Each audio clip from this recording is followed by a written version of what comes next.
Bonjour, nous allons voir un exemple d'utilisation de la classe feu rouge qui a été montré dans une vidéo. Si vous ne l'avez pas vue, vous pouvez la voir en cliquant là. Donc cette classe feu rouge, je rappelle très rapidement qu'il y a un caractère qui donne son état et qui est soit V, soit O, soit R.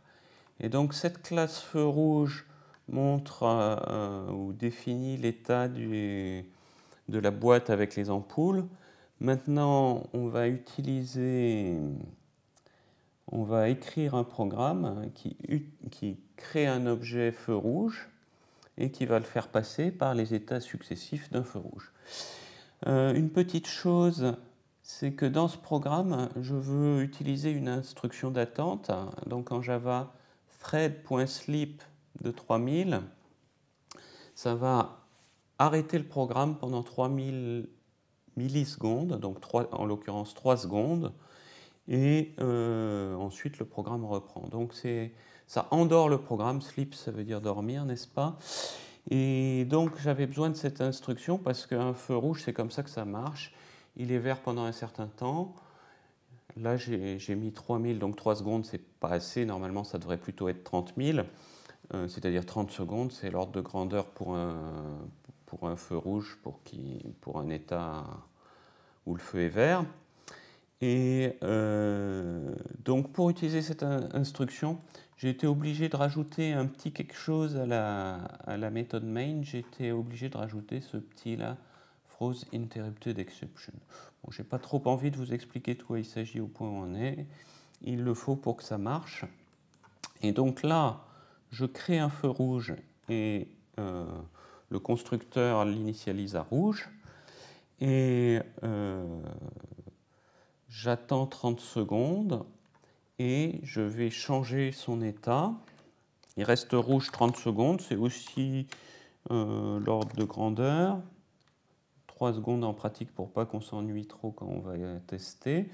Feu 1.change état, ça va le passer au feu vert. Donc je vais peut-être mettre l'état avant, l'état après. J'affiche juste la lettre, getEtat me renvoie un char, donc ça va afficher la lettre. Voyons ce que ça donne. Voilà, c'est rouge, ça reste 3 secondes et ça passe au vert. Alors le feu, après le vert, il passe à l'orange. Alors je vais attendre, il va rester vert la même durée qu'il est resté rouge. Il passe à orange avec un changement d'état et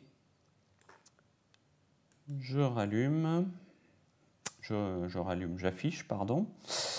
Donc là, il était vert, il était rouge, il était vert, il est orange. Après, alors orange, il va rester moins longtemps. Je vais mettre 500 millisecondes. Et je change d'état, il va passer à rouge. Et voilà. Donc voyons si ça marche bien. Il est à rouge, il s'arrête un peu. Il passe à vert, il s'arrête un peu. Il passe à orange, il ne s'arrête pas beaucoup. Oui, ce que j'ai oublié après, c'est de le faire attendre au feu rouge. Donc je vais le rajouter. Ok, donc là on a balayé tous les états successifs du feu, mais après le feu rouge, le feu ne s'arrête pas lui. Il continue éternellement. Donc il revient au feu vert. Donc il attend, il est rouge, il attend, et on revient à un état, il faut boucler. Mais alors la question c'est à partir d'où je boucle. Il faut que je rechange d'état, donc je vais essayer de faire une boucle à partir d'ici. Si c'est pas bon, on verra comment la mettre mieux. Donc while true, ça c'est une boucle qui s'arrêtera jamais parce que true ne sera jamais false. True est une condition correcte puisqu'il faut mettre comme condition d'une boucle une expression à valeur booléenne et true est une expression à valeur booléenne.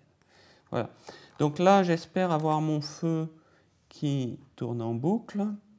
On va essayer. J'ai 1, 2, 3 changements d'état. Ça doit être ça. Il y a 3 couleurs. Vous voyez que je suis très confiant et très sûr de moi. Le feu est rouge, ensuite vert, ensuite orange, ensuite rouge. Et l'orange ne dure pas longtemps. Ensuite vert, ensuite orange et ça ne dure pas longtemps. Voilà. Donc ça a l'air de marcher. Je vais arrêter mon programme parce qu'il va boucler éternellement. Si vous voulez télécharger ce programme, vous cliquez là. Si vous voulez voir la démonstration suivante qui vous parle de comment représenter dans un programme deux feux à une intersection, vous cliquez là.